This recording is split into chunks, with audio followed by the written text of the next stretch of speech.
Hi viewers, welcome to my channel. ఈరోజు ప్రజల మధ్య అంతరాలు విపరీతంగా పెరిగిపోతున్నాయి. ఇది ఎందుకు జరుగుతుంది? ఈరోజు సూపర్ రిచ్ అనేవాళ్ళు ఇంకా ఇంకా ఇంకా డెవలప్ అవుతున్నారు. పేదవాళ్ళు కొంతమంది ఆ పేదవాళ్ళుగానే మిగిలిపోతున్నారు. యాక్చువల్గా మనకి జనరల్గా 3 కేటగిరీలు: పేదవాడు, మధ్యతరగతి వాడు, డబ్బున్నవాడు. బ్రాడ్గా డివైడ్ చేస్తే ఈ 3 కేటగిరీలు వస్తాయి. ఇప్పుడు మధ్యతరగతి అనేది స్లోగా అది తగ్గిపోతుంది. ఇక్కడ నేను ఒక పర్సనల్ ఎక్స్పీరియన్స్ మీకు చెప్పదలుచుకున్నాను. ఇంతకుముందు దాదాపు ఒక 15 ఏళ్ళ క్రితం, అంటే అప్పటికి ఇంకా రాష్ట్రం విడిపోకముందు, నేను ఒక ఇండస్ట్రీ, ఏదో చిన్న ఇండస్ట్రీ పెట్టుకుందాము, ఓ 10 లక్షలు ఎంతో పెట్టుబడి పెట్టి ఓ చిన్న మైక్రో ఇండస్ట్రీ పెట్టుకుందాం అనుకున్నాం.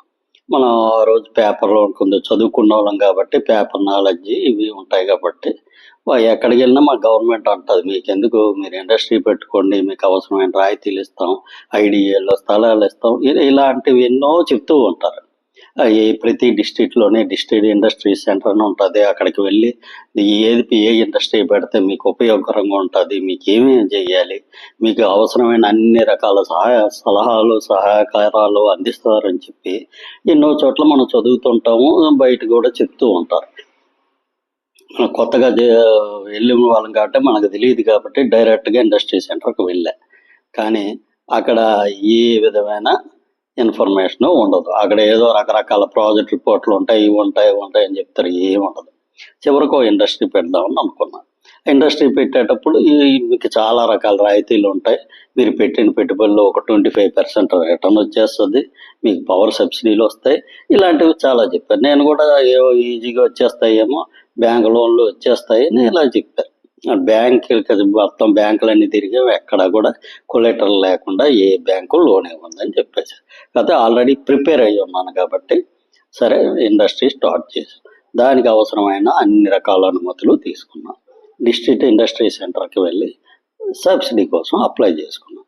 వాళ్ళు అడిగిన దాదాపు ప్రాజెక్ట్ రిపోర్ట్లని, ఈ ఎస్ఎస్ఐ రిజిస్ట్రేషన్ అని అన్నీ దాదాపు ఒక వారం 10 రోజులు చాలా కష్టపడి మొత్తానికి అన్ని రకాల డాక్యుమెంట్స్ సబ్మిట్ చేయడం జరిగింది. సబ్మిట్ చేయడం జరిగిన తర్వాత నేనేమనుకున్నా అంటే, ఏది ఇమ్మీడియట్గా మనం వెళ్ళి అన్ని సబ్మిట్ చేస్తే ఒక శాంక్షన్ అయిపోతే ఇమ్మీడియట్గా చెక్ తీసుకొచ్చి ఇచ్చేస్తారు, మనం తీసేసుకోవడమే అని అనుకున్నాను. కానీ అసలు యాక్చువల్గా అక్కడ జరుగుతున్నది ఏంటంటే, నేను అన్నీ ఓకే సబ్మిట్ చేశాను. వాళ్ళు ఒక 5 డే ఇంటర్వ్యూకి పిలిచారు. ఆ ఇంటర్వ్యూలో నేను ఇండస్ట్రీ ఎలా పెడతాం అనుకుంటున్నాను, ఏం చేద్దాం అనుకుంటున్నాను, అన్ని రకాల ఎక్స్ప్లెనేషన్లు ఇచ్చాను. అన్నీ ఓకే అయిపోయి ఒక నెల 15 రోజుల తర్వాత నాకు లెటర్ వచ్చింది, మీ ఇండస్ట్రీ అనేది సబ్సిడీకి పరిశీలించబడింది, మీకు సబ్సిడీ అన్ని శాంక్షన్ అయ్యాయి, మీకు 5 లక్షల రూపాయలు సబ్సిడీ వస్తుంది అని చెప్పి నాకు లెటర్ వచ్చింది. నేనేమనుకున్నాను, ఇంకేటి లెటర్ వచ్చేసింది కదా, ఆ లెటర్ పట్టుకొని డిస్ట్రిక్ట్ ఇండస్ట్రీ సెంటర్కి వెళ్ళిపోయి ఆ లెటర్ ఇచ్చేసి 5 లక్షలు చెక్కు తీసేసుకోవడం అని అనుకున్నాను. కానీ అక్కడికి వెళ్ళిన తర్వాత వాళ్ళు చెప్పింది ఏంటంటే, బాబు ఈ 5 లక్షలు అనేది నీకు ఇమ్మీడియట్గా రాదు, ఈ 5 లక్షలు అనేది నీకు ఎక్కడైనా బ్యాంకులో లోన్ ఉంటే ఆ బ్యాంకుకి ఈ 5 లక్షల చెక్కు అక్కడికి వెళ్ళిపోద్ది. అక్కడికి వెళ్ళిపోయిన తర్వాత 3 సంవత్సరాల పాటు అది అక్కడే ఉంటుంది. 3 సంవత్సరాలు అయిపోయిన తర్వాత నీకు బ్యాంకు లోన్లు ఏమైనా ఉంటే ఆ లోన్లకి అక్కడ అడ్జస్ట్ అవుతుంది, అంతే తప్ప నీకు ఇప్పుడు ఇమ్మీడియట్గా చెక్ అనేది ఇవ్వు అని అన్నారు. ఆ తర్వాత ప్లస్ ఇంకా దాంట్లో ఈ బ్రైబ్స్ అనేవి 5 లక్షలకి ఏదో 2 లక్షలు ఎంతో వాళ్ళు అడిగారు.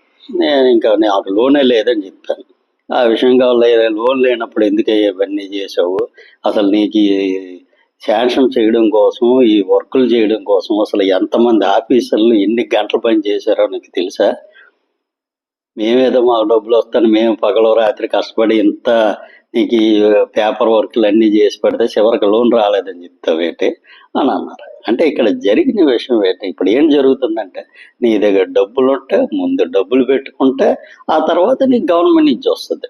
అంటే ఇక్కడ ఒక సామాన్య మానవుడికి వచ్చేది ఏమీ ఉండదు. ఇక్కడ ఆ సబ్సిడీ అనేది ఎవరికి వెళ్తుంది అంటే, డబ్బులు ఉన్న వాళ్ళకి డబ్బులు ఆల్రెడీ పెట్టుకొని బ్యాంకులో ఏదో ఒక కొలెటర్ లాంటి ఏ ఆస్తులో తాకట్టు పెట్టి బ్యాంకు లోన్ తీసుకొని ముందు ఇండస్ట్రీ మొదలెడితే ఆ తర్వాత సబ్సిడీకి అప్లై చేసుకుంటే ఆ సబ్సిడీ వచ్చి ఈ లోన్కి అది అడ్జస్ట్ అవుతుంది. అంతే తప్ప మనకి డైరెక్ట్గా ఇచ్చారు. ఇంకా పవర్ సబ్సిడీ, ఆ పవర్ సబ్సిడీ కోసం తిరిగే బదులు అది వచ్చే పవర్ తీసుకునే బదులు మనం దానికోసం అంతకన్నా ఎక్కువే ఖర్చు పెట్టాల్సిన పరిస్థితి ఉంది. ఇలాంటి స్థితిలోనే మన సామాన్య మానవుడు ఎలా పెరుగుతాడు అంటే, ఇక్కడ గవర్నమెంట్ సైడ్ నుంచి కూడా పెద్ద పెద్ద వాళ్ళు వాళ్ళకి ఆల్రెడీ రిచ్ పీపుల్కే ఆ సబ్సిడీలు వెళ్తున్నాయి. యాక్చువల్గా చిన్న చిన్న వాళ్ళకి ఈ సబ్సిడీలు వెళ్తున్నాయి అనేది నాకు తెలిసి చాలా అరుదు. ఇవేంటంటే మ్యానిపులేషన్ చేసుకునే వాళ్ళకి వెళ్తాయి తప్ప నిజాయితీగా బిజినెస్ చేద్దాం అనుకునేవాడికి ఈ రాయితీలు అనేవి రావు.